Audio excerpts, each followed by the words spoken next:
இன்றைக்கி தமிழ்நாடே சுற்றிக்கிட்டு இருக்க ஒரு நியூஸ் என்னென்னா, நம்மளுடைய அண்ணன் அண்ணாமலையை பற்றி தான். அவர் தனி கட்சி தொடங்குறாரா, இல்லை பிஜேபியிலேருந்து தொடருவாரா, இல்லை அவர் அரசியலை விட்டே ஒதுங்கி போகிறாரா, அப்படி தான். நம்மளுடைய தமிழ்நாடு முதலமைச்சர் விஜய் அவர்களோட திருச்சி தொகுதியில் வென்றதுக்காக அந்த தொகுதியில் மக்களுக்கு போய் நன்றி சொல்லிட்டு வரலான்ட்டு போனார்.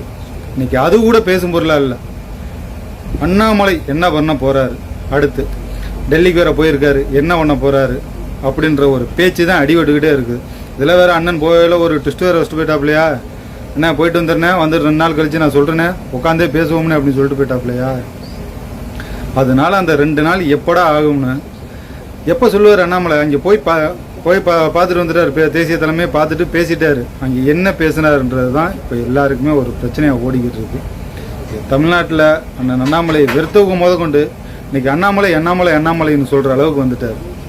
காரணம் என்ன, அவருடைய அந்த மனிதனுடைய காந்த சக்தி, அவ்வளோதான். ஏன்னா மக்கள்கிட்ட அவ்வளோ நல்ல பேர் எடுத்து வச்சிருந்தாப்புல. இன்றைக்கும் அண்ணன் அண்ணாமலை அவர்கள் தனி கட்சி ஆரம்பித்தால் அப்படியே எப்படி இப்போ சொல்லப்போனால் விஜய் அண்ணனுக்கு எப்படி சேர்ந்துச்சோ கூட்டம், அவராது ஒரு நடிகராக இருந்து வந்தார், அந்த கூட்டம் அப்படியே அவருக்கு சேரும். ஏன்னா ஆளுமை. அவர் ஒருவேளை தனி கட்சி தொடங்குறாரா, இல்லை பிஜேபியிலே தான் இருக்கிறாரா, இல்லை அவருக்கு எதுவும் பெரிய பதவிகள் கொடுக்குறாங்களா, பொறுப்பு கொடுக்குறாங்களா என்னன்னு தெரில. ஆனால் அதை பொறுத்துன்னு தான் பார்க்கணும். ஒருவேளை அவர் புதிய கட்சி தொடங்கினார்னாலும் வயசு என்ன 40 வயசு ஆகுது. இன்னும் 10 வருஷம் அவர் நின்று விளையாண்டாலும், அரசியல் களத்தில் விளையாண்டாலும் அடுத்த முதலமைச்சர் பதவியை கண்டிப்பாக தொடுவார். ஏன்னா அந்த ஆற்றல், ஆளுமை சக்தி அவர்கிட்ட கண்டிப்பாக இருக்குது. வேறு யார்ட்டையும் இருக்கான்னு தெரியல. அதுக்கடுத்து தாவேக்காவில் அண்ணன் விஜய அண்ணாமலை அப்படின்னு தான் இருக்கும் அரசியல் களம் தமிழ்நாட்டில். வேற யாருமே இருக்க மாட்டாங்க. மொத்தமாக ஒரு தலைவர், ஒரு முதலமைச்சர்னா அவர் எதிர்கட்சி அப்படி தான் இருக்கும். இன்றைக்கி பார்ப்போம் அண்ணன் அண்ணாமலை இங்கே பாதி பேர் என்ன பண்ணிட்டாங்கன்னா, அண்ணாமலை புதிய கட்சி கொடி ஆரம்பிச்சிட்டாரு, கட்சி பேர்லாம் போட ஆரம்பிச்சிட்டாங்க. அண்ணன் அண்ணாமலையும் ரஜினிகாந்த் ஐயாவும் சேர்ந்தே கட்சி ஆரம்பிக்க போகிறாங்க அப்படின்லாம் என்னென்னமோ போய்கிட்டு இருக்கு.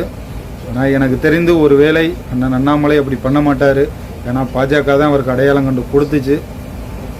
அப்படி எந்த ஒரு முடிவையும் எடுக்க மாட்டார்னு நினச்சிக்கிட்டு இருக்கிறேன். பார்ப்போம். அப்படி என்ன முடிவு எடுத்தாலும் அண்ணன் அண்ணாமலை அவருக்கு தெரியாதா, பார்க்கலாம். எல்லாரும் கட்சி தொடங்குறாங்க. அவருக்கு அரசியலில் தெரியாத நுணுக்கங்களும் இல்லை. என்ன நடக்க போகுதுன்னு இப்போ நம்ம பொறுத்துன்னு தான் பார்க்கணும். ஏன்னா தமிழ்நாடே இன்றைக்கி பரபரப்பாக போய்க்கிருக்கிறது அண்ணன் அண்ணாமலை பற்றி தான், வேறு யாரை பற்றியும் இல்லை. அவர் டெல்லியிலேருந்து வந்துட்டாவே அவ்வளோ பேர் போயிடுவாங்க. ஆனால் என்ன பேசுனீங்க, ஏது என்ன நடக்க போகுதுன்னா. ஆனால் நானும் அதில் ஆர்வமாக இருக்கிறேன். அண்ணன் அண்ணாமலை என்ன சொல்ல போகிறாரு, இல்லை புதுக்கட்சி தானா, பிஜேபியிலே தொடர போகிறாரா என்னன்னு பார்ப்போம். நன்றி, வணக்கம்.